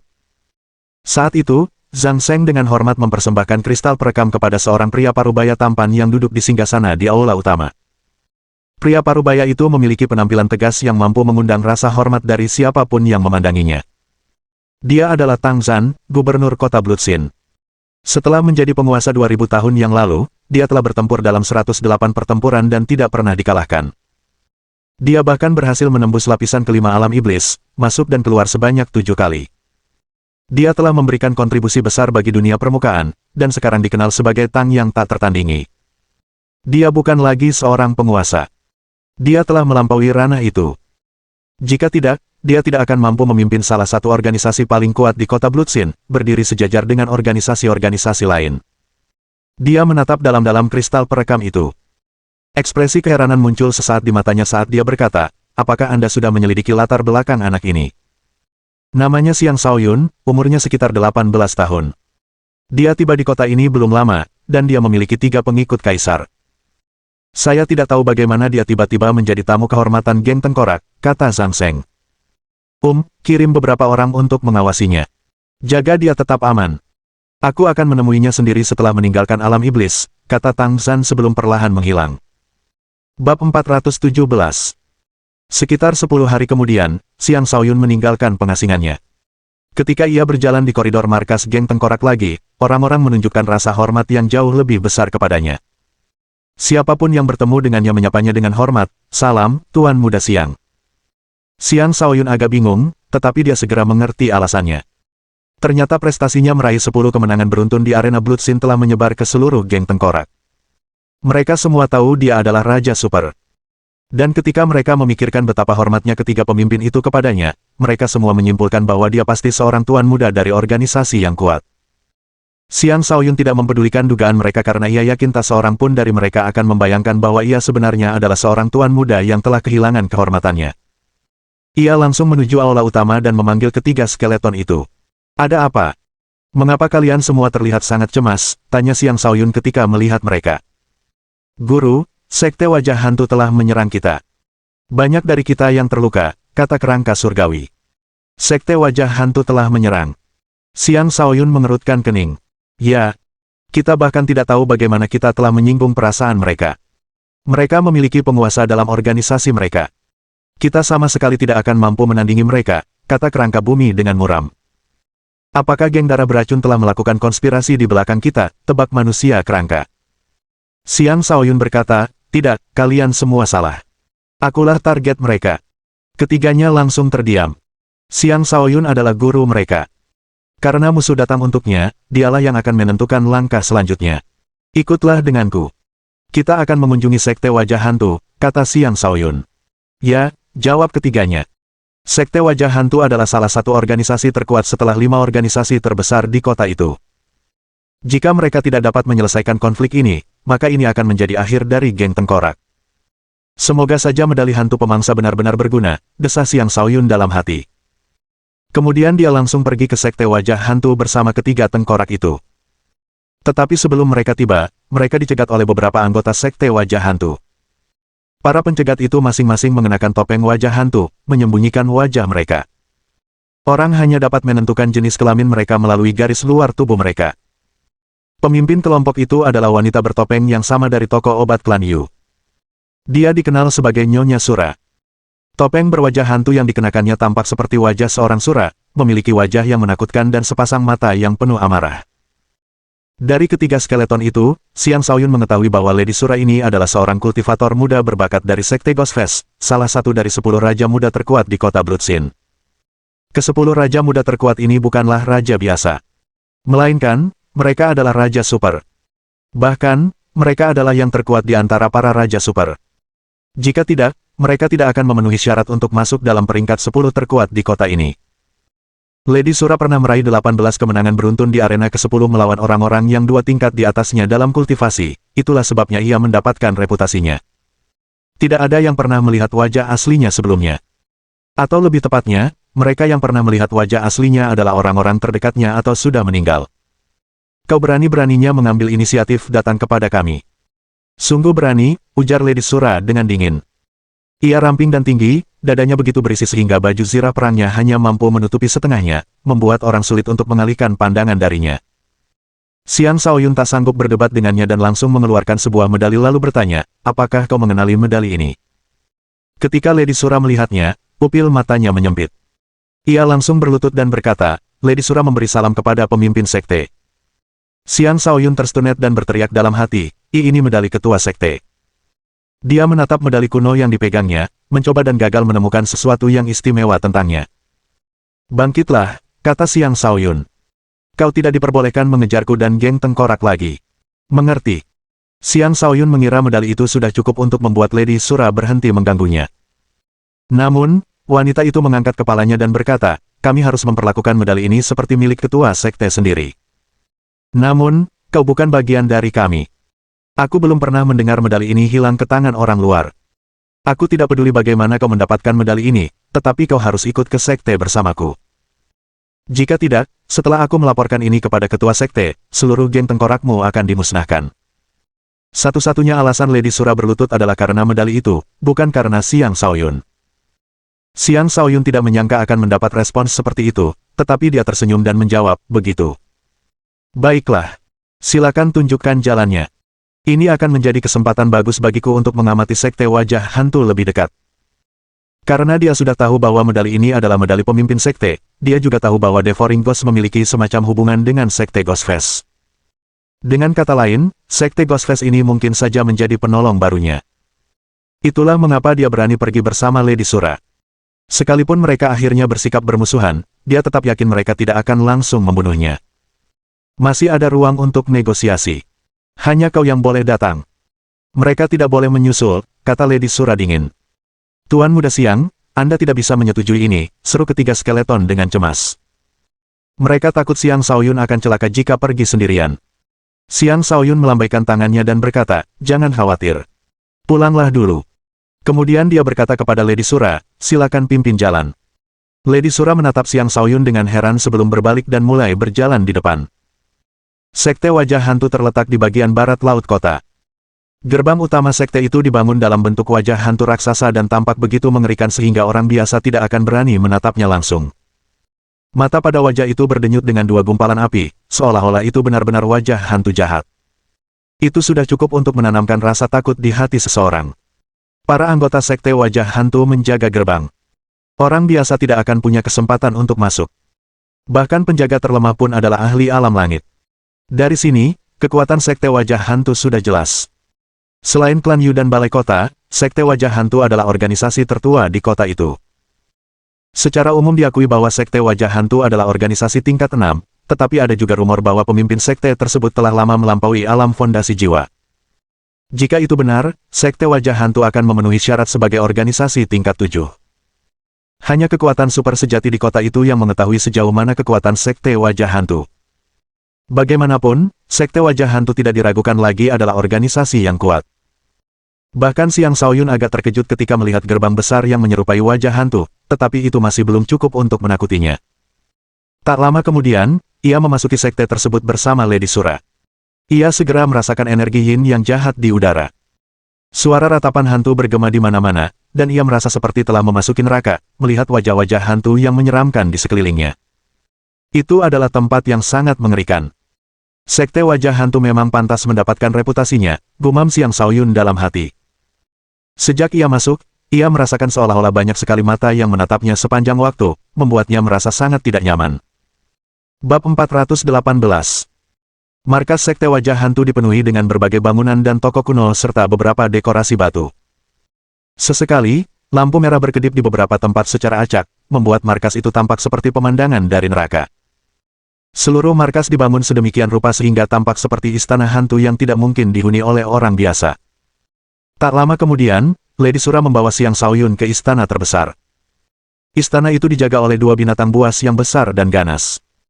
Masing-masing binatang itu memiliki tinggi lebih dari 10 meter, kepala menyerupai kepala hantu, tubuh singa, dan ekor yang panjang dan tebal. Mereka juga memiliki banyak duri di sekujur tubuh dan seluruhnya berwarna hitam. Untaian energi iblis berputar-putar di sekitar mereka, dan mereka tampak sangat mengesankan dan menakutkan. Ketika Xiang Shaoyun melihat kedua binatang buas itu, ia berseru dalam hati, apakah ini binatang iblis raksasa? Mereka tidak diklasifikasikan sebagai makhluk iblis. Sebaliknya, mereka adalah jenis makhluk setan. Manusia dan makhluk iblis sama-sama tumbuh dengan menyerap energi dari matahari, bulan, dan bintang. Makhluk setan berbeda, mereka tumbuh dengan menyerap energi setan, menjadikan mereka setan sejati. Adapun dua makhluk khusus ini, mereka lebih dari sekadar kaisar iblis biasa. Niat membunuh yang pekat terpancar dari mata mereka ketika para binatang buas itu melihat Xiang Shaoyun. Lady Sura memperlihatkan medalinya dan berkata, dua binatang buas agung, aku perlu membawanya ke ketua sekte untuk urusan penting. Barulah kemudian kedua makhluk buas itu menarik kembali energi jahat mereka. Mereka berbaring di tanah, menutup mata, dan tertidur. Mereka mungkin terlihat malas, tetapi mereka akan mampu segera mendeteksi siapapun yang mendekat. Lady Sura kemudian berjalan melewati kedua binatang buas itu. Xiang Shaoyun melakukan hal yang sama. Tetapi ketika dia mendekat, kedua binatang buas itu tiba-tiba membuka mata mereka yang besar dan menakutkan. Hal itu membuatnya ketakutan, tetapi dia masih mampu tetap tenang dan tidak melompat ketakutan. Namun, dia sekarang berdiri diam dan tidak lagi berani bergerak gegabah. Nyonya Sura sepertinya menyadari sesuatu sedang terjadi, jadi dia menoleh ke belakang. Dia segera berteriak kaget, "Dua raja binatang buas, tolong tenang." Ia takut mereka akan menelan Xiang Shaoyun hidup-hidup. Binatang buas seperti iblis di sisi kanan mengabaikan Nyonya Sura dan berbicara kepada Xiang Shaoyun, "Kau memiliki aura ras iblis." Baik Xiang Shaoyun maupun Lady Sura terkejut. Ras iblis adalah musuh bebuyutan ras permukaan. Jika kabar ini tersebar, Xiang Shaoyun akan memiliki seluruh dunia sebagai musuhnya. Makhluk jahat itu mengendus udara beberapa kali lagi sebelum berkata, "Tidak, ini tidak benar. Kau memiliki tubuh manusia namun memiliki aroma klan iblis kekaisaran. Apakah kau keturunan klan iblis kekaisaran kuno?" Saat itu, ekspresi rumit muncul di mata kedua binatang buas tersebut. Xiang Shaoyun tersenyum dan berkata, "Aku manusia, bukan iblis." Kemudian dia berjalan melewati kedua binatang buas itu. Mereka tidak mempersulitnya, tetapi raut wajah marah muncul di mata mereka saat mereka tenggelam dalam ingatan. Setelah melewati kedua binatang penjaga itu, mereka akhirnya tiba di aula utama sekte wajah hantu. Dari depan, aula utama tampak seperti wajah hantu yang meraung, dan seperti tempat lain di markas besar, suasananya mencekam. Setelah memasuki aula, orang akan mendapati bahwa ruangan itu sangat luas. 12 pilar hitam menjulang tinggi berdiri tegak di berbagai posisi, menopang seluruh aula. Banyak rune rumit terukir di pilar-pilar tersebut, dan memancarkan semacam cahaya yang tampak menyeramkan dan dingin. Tepat di depan pintu masuk terdapat sofa hitam pekat yang terbuat dari kulit iblis. Dua mutiara hantu yang mengerikan mengapit sofa di setiap sisinya. Ini pastilah singgasana pemimpin sekte. Nyonya Sura berlutut di depan singgasana dan berkata dengan hormat, "Nyonya Sura memohon audiensi dengan pemimpin sekte. Ada hal mendesak yang perlu dilaporkan." Lalu, dia mengeluarkan sebuah medali dan menyalurkan energinya ke dalamnya. Kekuatan yang tak terlukiskan menyebar dari medali itu dan membentuk hubungan dengan tahta. Saat itu terjadi, 12 pilar mulai bersinar terang saat energi mengalir keluar dari mereka dan berkumpul di tahta. Tiba-tiba, sesosok muncul. "Nyonya Sura, apa yang begitu mendesak sehingga Anda perlu menemui saya dengan tergesa-gesa?" tanya sosok tinggi itu. Sosok jangkung itu mengenakan jubah dan topeng wajah hantu, menyembunyikan penampilan aslinya. Dia tak lain adalah hantu hijau, pemimpin sekte wajah hantu. Mengapa dia disebut hantu hijau? Karena dia mengenakan topeng wajah hantu berwarna hijau. Karena tidak ada orang luar yang mengetahui nama aslinya, dia dikenal sebagai hantu hijau. Melapor kepada pemimpin sekte, orang ini bukan anggota sekte tetapi memegang medali pemimpin sekte, kata Lady Sura sambil menunjuk Xiang Shaoyun. Karena Lady Sura memiliki medali yang dapat ia gunakan untuk menghadap langsung pemimpin sekte, jelas bahwa ia memegang posisi tinggi di sekte tersebut. Tepat setelah Lady Sura mengatakan itu, Xiang Shaoyun merasakan tatapan yang sangat menekan tertuju padanya. Ia merasa tidak nyaman di seluruh tubuhnya, seolah-olah sepasang mata itu telah menembus dirinya. "Mengapa kau tidak berlutut di hadapan pemimpin sekte ini?" tanya hantu hijau. Bersamaan dengan pertanyaan itu, sebuah kekuatan dahsyat menekan Xiang Shaoyun, hampir membuatnya berlutut. Pedang petir ungu muncul di tangannya. Dia menancapkannya ke tanah dan menggunakannya untuk menopang dirinya sebelum mengumpulkan keberanian untuk menjawab, Aku berlutut kepada orang tuaku dan langit, tetapi bukan kepada orang lain." "Kurang ajar." Green Ghost menegur. Seketika itu, Xiang Shaoyun merasa seperti sebuah gunung menekan dirinya. Ia bisa merasakan tulang-tulangnya patah, tubuhnya hampir roboh ke tanah. Hantu hijau hanya melepaskan sebagian kecil dari kehadirannya, namun seorang raja seperti Xiang Shaoyun sudah benar-benar tak berdaya. Jika lebih banyak kekuatan digunakan, ia bisa dengan mudah dihancurkan hingga mati. Lady Sura berdiri di samping dengan dingin, tak berani mengucapkan sepatah kata pun. Tepat ketika Xiang Shaoyun hendak roboh, sebuah medali jatuh dari tubuhnya. Itu adalah medali yang ia dapatkan dari hantu pemakan, medali dengan wajah hantu di atasnya. Saat Green Ghost melihatnya, dia langsung mengambilnya. Pupil matanya menyempit saat dia berteriak kaget, "Ini, dari mana kau mendapatkan medali ini?" Tekanan yang dipancarkannya lenyap sepenuhnya, akhirnya memungkinkan Xiang Shaoyun untuk berdiri tegak kembali. Pada saat ini, Xiang Shaoyun benar-benar basah kuyup oleh keringat dan kelelahan, seolah-olah dia baru saja mengalami pertempuran besar. Green Ghost bertanya dengan tidak sabar, dari mana kau mendapatkan medali ini? Pertanyaan itu menggema di telinga Xiang Shaoyun, membuatnya merasa seolah-olah telinganya akan meledak. Dia mengangkat kepalanya, menatap hantu hijau, dan menjawab, aku mendapatkannya dari hantu pemakan. Kurang ajar.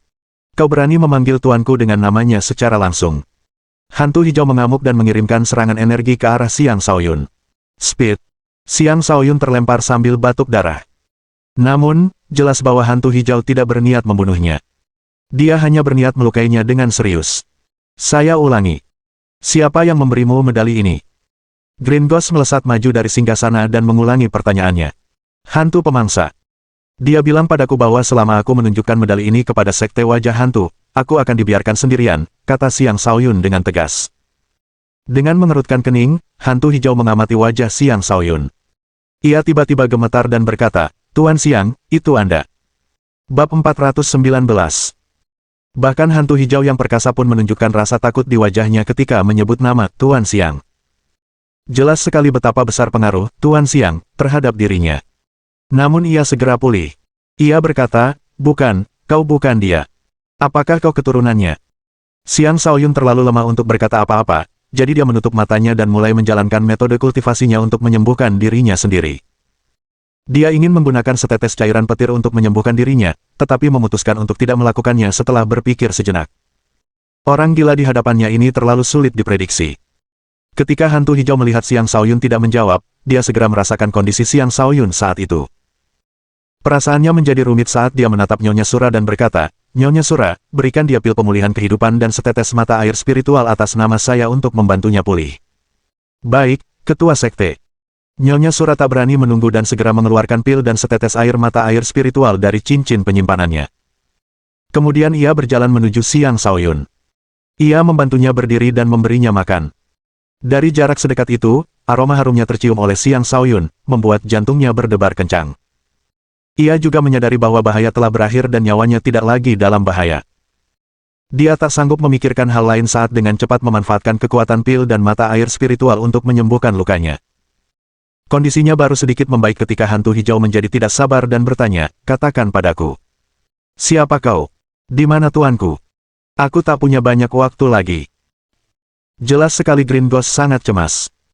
Mungkin karena dia tidak bisa mempertahankan klonnya untuk waktu yang lama, atau mungkin ada sesuatu yang lain terjadi di tempat tubuh utamanya berada. Xiang Shaoyun memutuskan untuk mulai berbicara. Dia membuka matanya dan berkata, aku Xiang Shaoyun. Hantu pemakan sedang mengasingkan diri untuk memulihkan kekuatannya, jadi dia tidak akan bisa menunjukkan dirinya untuk saat ini. Dia mungkin akan keluar sekitar setengah tahun hingga 1 tahun lagi. Dia sudah berada di kota, dan dialah yang memberiku medali ini. Sang Tuan sudah kembali, seru hantu hijau dengan gembira. Apa hubunganmu dengannya? Akulah yang membantunya membebaskan diri, jawab Xiang Shaoyun.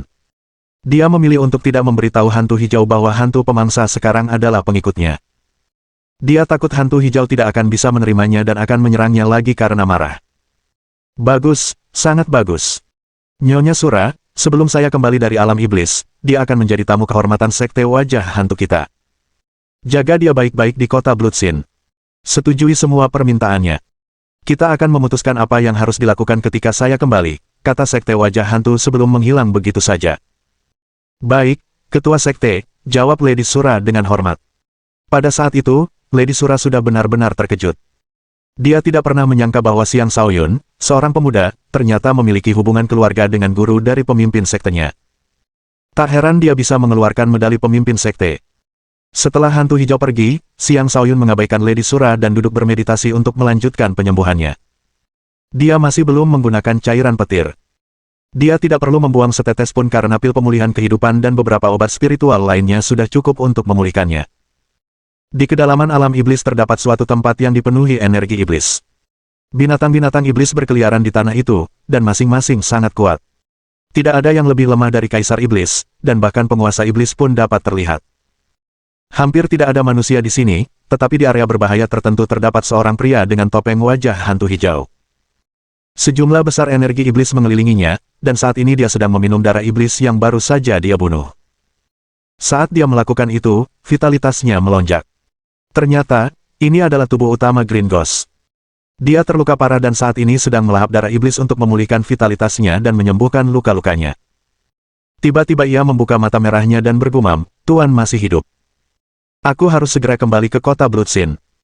Tapi Tuan sebenarnya membutuhkan bantuan seorang raja yang lemah untuk membebaskannya. Benarkah? Kondisinya pasti sangat buruk. Aku akan mengambil tubuh seorang Saint Iblis sebagai hadiah untuk Tuan.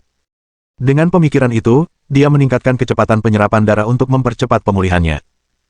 Sekitar 4 jam kemudian, Xiang Shaoyun akhirnya terbangun dari meditasinya. Ia telah pulih sebagian besar dari luka-lukanya. Di sampingnya, Lady Sura berkata dengan hormat, mohon maafkan saya karena telah menyinggung perasaan Anda sebelumnya, Tuan Muda Xiang. Nyonya Sura memiliki status tinggi di sekte wajah hantu dan dapat dianggap sebagai salah satu jenius unggulan sekte tersebut. Meskipun demikian, dia tidak berani meremehkan tamu kehormatan pemimpin sekte. Xiang Shaoyun berdiri, melambaikan tangannya dan berkata, tidak apa-apa. Semuanya sudah beres sekarang. Tapi kau tetap harus memberiku kompensasi. Apa yang Anda inginkan, Tuan Muda Xiang? Tanya Nyonya Sura dengan sedikit terkejut. Ia sulit percaya bahwa Xiang Shaoyun baru saja dipukuli oleh pemimpin sekte mereka dan bahwa ia sudah mengancamnya secepat itu. Ekspresi licik muncul di wajah Xiang Shaoyun saat dia berkata, bagaimana kalau kau melepas topengmu dan menunjukkan wajahmu? Apa? Apa kau serius? Seru Lady Sura dengan gelisah. Kenapa? Apa susahnya sih? Apa kau terlalu malu untuk menunjukkan wajahmu? Tanya Xiang Shaoyun. Lady Sura adalah wanita yang selalu memancarkan daya tarik seksual, membuat siapapun ingin menaklukkannya. Itulah mengapa Xiang Shaoyun ingin melihat wajah aslinya. Namun, dia sama sekali tidak menyadari tanggung jawab yang harus dia pikul setelah melihat wajah di balik topeng itu. Lady Sura menyipitkan matanya dan menatap Xiang Shaoyun sejenak sebelum dengan tegas melepas topengnya. Xiang Shaoyun terkejut.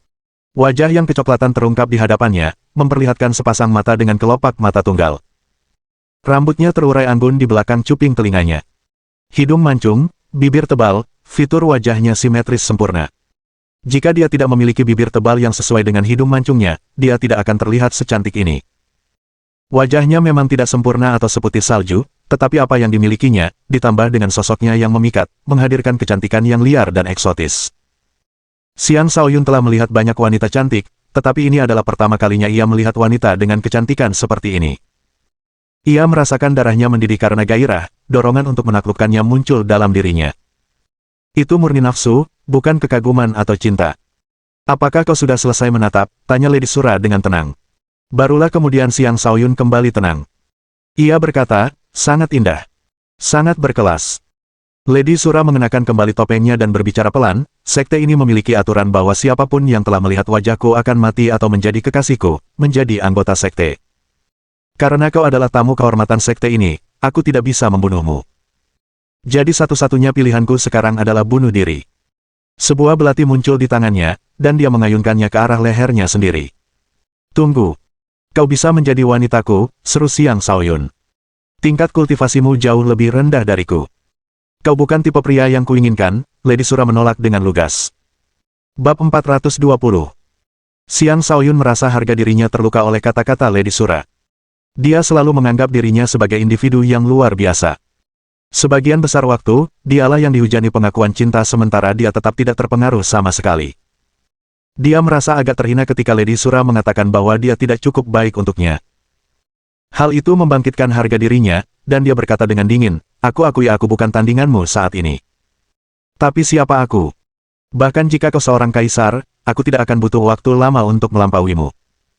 Saat itu, kau akan merasa bahwa dirimu sendiri tidak cukup baik untukku. Nyonya Sura menatap ekspresi percaya diri Xiang Shaoyun dengan perasaan campur aduk. Setelah sedikit ragu, dia berkata, jika kau bisa melampauiku dalam 5 tahun, aku akan dengan rela menjadi wanitamu. Tentu saja, kita masih membutuhkan persetujuan ketua sekte. Hidupku adalah milik ketua sekte. 5 tahun. Itu terlalu lama. Aku hanya butuh 3 tahun. Jika aku tidak bisa melampauimu dalam 3 tahun, kau bisa melakukan apa saja padaku, kata Xiang Shaoyun dengan percaya diri. Itu kata-katamu sendiri. Jangan lupakan itu, kata Lady Sura. Tentu saja. Oke, kita selesai untuk sekarang. Bawa aku keluar dari tempat ini, kata Xiang Shaoyun sambil mengangguk.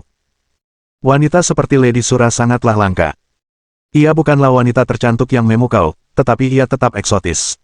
Siang Shaoyun tidak ingin melihatnya berada dalam pelukan pria lain. Nyonya Sura membawa Siang Shaoyun keluar dari aula utama dan berkata, kau bisa tinggal di sekte ini dan berkultivasi di sini. Ini akan jauh lebih aman daripada tinggal bersama geng tengkorak. Kami telah menerima informasi bahwa geng darah beracun akan segera menyerang mereka. Pemimpin geng darah beracun baru saja mencapai tingkatan tertinggi dan sekarang menjadi seorang penguasa. Mereka benar-benar berani melakukan itu, tanya Siang Shaoyun dengan muram. Pemimpin geng darah beracun kini telah menjadi ahli alam fondasi jiwa. Jika dia benar-benar menyerang, geng tengkorak akan berada dalam masalah. Siang Shaoyun tahu bahwa ketiga tengkorak itu memiliki teknik pertempuran tim yang dapat membantu mereka melawan seorang penguasa ketika bertarung bersama, tetapi itu masih jauh dari cukup. Jangan khawatir. Aku akan meminta seseorang untuk menyebarkan desas-desus agar geng darah beracun itu menunda aksinya untuk sementara waktu. Tapi aku tidak tahu berapa lama mereka akan tetap takut. Lebih baik kau tetap tinggal di sini saja. Akan jauh lebih aman, saran Lady Sura. Siang Shaoyun ragu sejenak sebelum berkata, tolong sampaikan peringatan kepada geng darah beracun untukku. Aku hanya butuh waktu. Sebentar lagi, mereka tidak akan berani menyerang lagi. Lady Sura memandang Siang Shaoyun dengan heran, tidak mengerti dari mana kepercayaan dirinya berasal. Baiklah. Lady Sura bukanlah tipe orang yang ragu-ragu, dan dia langsung setuju. Kemudian dia mengeluarkan sesuatu dan berkata, ini adalah sinyal darurat sekte. Saat Anda dalam bahaya, lepaskan sinyal ini dan bantuan akan segera datang. Siang Shaoyun menerima sinyal tersebut. Tak lama kemudian, ia meninggalkan sekte wajah hantu. Karena ia masih terluka, Lady Sura mengantarnya kembali. Namun, begitu mereka meninggalkan wilayah sekte wajah hantu, seekor kuda berhenti di depan mereka dan menghalangi jalan mereka. Nyonya Sura, siapakah dia? Beraninya dia berjalan berdampingan dengan Anda, tanya orang yang duduk di atas gunung itu dengan marah. Ketika Siang Shaoyun menoleh, ia melihat seorang pemuda tampan menunggangi macan tutul bermata emas. Pemuda itu menatapnya dengan marah. Ia tampak berusia sekitar 27 atau 28 tahun. Ia mengenakan pakaian emas dengan pedang berbentuk naga tergantung di punggungnya. Segala sesuatu tentang dirinya tampak mempesona dan menarik perhatian. Pemuda ini tak lain adalah Sujun, sang pedang naga emas, seorang pemuda yang sama terkenalnya dengan Lady Sura. Dia adalah seorang jenius yang memahami niat pedang, seorang murid dari perkumpulan naga. Lady Sura selalu mengenakan topengnya. Karena tidak ada yang tahu bagaimana penampilannya, ia tidak memiliki banyak pengagum. Namun, Sujun adalah salah satunya. Banyak orang bertanya kepada Sujun mengapa ia menyukai seseorang seperti wanita itu. Ia menjawab bahwa hanya wanita sekuat Lady Sura yang cukup baik untuknya. Ada juga sesuatu tentang wanita itu yang membuatnya ingin menaklukkannya. Ia mempercayai instingnya dan menyimpulkan bahwa wanita itu benar-benar cantik mempesona dan bersumpah untuk menjadikannya kekasihnya. Harus diakui bahwa Sujun memiliki selera yang bagus. Sayangnya, Lady Sura telah menghindarinya dan tidak membalas perasaannya. Perkumpulan Naga adalah organisasi tingkat 7 yang terkenal di Provinsi Naga Melayang, dan mereka juga memiliki cabang yang kuat di kota Bloodsin. Sujun adalah salah satu jenius muda mereka dengan pengikut yang tak terhitung jumlahnya. Meskipun Lady Sura telah mengabaikannya, dia tetap tidak marah. Namun, dia tidak akan membiarkan pria lain mendekatinya. Lady Sura menatapnya dengan dingin dan menjawab, ini bukan urusanmu. Pada umumnya, organisasi-organisasi yang menganggap diri mereka sebagai salah satu kekuatan yang benar, seperti Perkumpulan Naga, memandang rendah organisasi-organisasi seperti Sekte Wajah Hantu, yang mereka anggap sebagai organisasi jahat atau licik. Karena itu, Lady Sura tidak pernah memiliki pendapat yang baik tentang mereka yang berasal dari apa yang disebut kekuatan yang benar. Nyonya Sura, Anda tahu bagaimana perasaan saya terhadap Anda. Saya tidak akan membiarkan pria manapun menyentuh Anda, kata Sujun dengan sungguh-sungguh. Kemudian dia berteriak kepada Siang Shaoyun, saya tidak peduli siapa Anda. Menjauhlah dari Nyonya Sura sekarang juga atau matilah. Dia adalah tamu kehormatan Sekte Wajah Hantu. Jika kau berani menyentuhnya, sekte kami tidak akan mengampunimu, Lady Sura memperingatkan dengan tajam. Oh, dia tamu sektemu, kata Sujun dengan lega. Kemudian dia berbicara lagi kepada Siang Shaoyun, nak, aku tidak peduli siapa kau. Kau tidak diizinkan lagi mendekati Lady Sura. Jika tidak, kota ini akan menjadi kuburanmu. Siang Shaoyun menyipitkan matanya dan bertanya, bagaimana jika aku mengaku bahwa dia adalah wanitaku? Apakah kau akan membunuhku sekarang? Kurang ajar, bentak Sujun, aura tak terbatas menyembur keluar darinya dan menekan Siang Shaoyun. Lady Sura segera melangkah di depan Siang Shaoyun dan berkata, Sujun, awas. Sekarang aku mengerti. Sepertinya kau benar-benar menutup mata terhadap perasaanku padamu, kata Su Jun dengan ekspresi marah. Kemudian dia berteriak kepada Xiang Shaoyun, aku tidak percaya dia akan mampu melindungimu selamanya. Awas! Lalu ia berbalik dan pergi bersama macan tutul bermata emasnya. Xiang Shaoyun menatap punggung Su Jun yang menjauh dan tersenyum. Jadi, ini salah satu jenius yang terlalu percaya diri. Takut? Tanya Lady Sura. Hehe, kau seharusnya merasa senang untuknya. Dia beruntung telah pergi. Jika dia berani menyerang, mungkin bukan aku yang akan mati, kata Xiang Shaoyun sambil mencibir. Nyonya Sura tidak mengerti mengapa Xiang Shaoyun masih begitu percaya diri. Dia tidak mengungkapkan rasa ingin tahunya dan terus mengantarnya kembali ke geng tengkorak. Dalam hati, Xiang Shaoyun merenung, sepertinya aku mendapat musuh baru secara tiba-tiba. Yah, aku benar-benar harus berkembang lebih cepat. Kalau tidak, semua orang akan berpikir mereka bisa menindasku karena tingkat kultivasiku. Keduanya segera tiba di markas geng tengkorak. Ketika orang-orang geng tengkorak melihat Nyonya Sura, mereka semua menjadi gugup. Dan ketika mereka melihat Xiang Shaoyun kembali bersamanya, kecemasan mereka digantikan oleh kebingungan. Sebelum Lady Sura pergi, Xiang Shaoyun berkata dengan sungguh-sungguh, selama 3 tahun ke depan, pastikan untuk berlatih keras. Jangan biarkan aku melampauimu dengan mudah. Kau adalah wanita yang telah kuikrarkan untuk menjadi milikku. Aku akan menunggumu. Jika kau tidak bisa melampauiku dalam 3 tahun, aku sendiri yang akan membunuhmu, kata Lady Sura sebelum pergi. Mohon dukungan dari omom ante-ante sekalian, buat subscribe atau sharekan novel Mimin ke Facebook kalian, agar channel Mimin bisa terus berkembang. Dengan begitu, Mimin bisa lebih semangat untuk up novel seru lain ke depannya. Buat teman-teman yang sudah subscribe dan sharekan novel Mimin, Mimin ucapkan terima kasih sebanyak-banyaknya. Sekiranya teman-teman menghadapi masalah video diputar dalam bahasa Inggris, coba tukar kepada bahasa Indonesia original melalui cara ini. Semasa mendengarkan, pencet tombol setting di atas kanan video, pilih audio track dan tukar bahasa.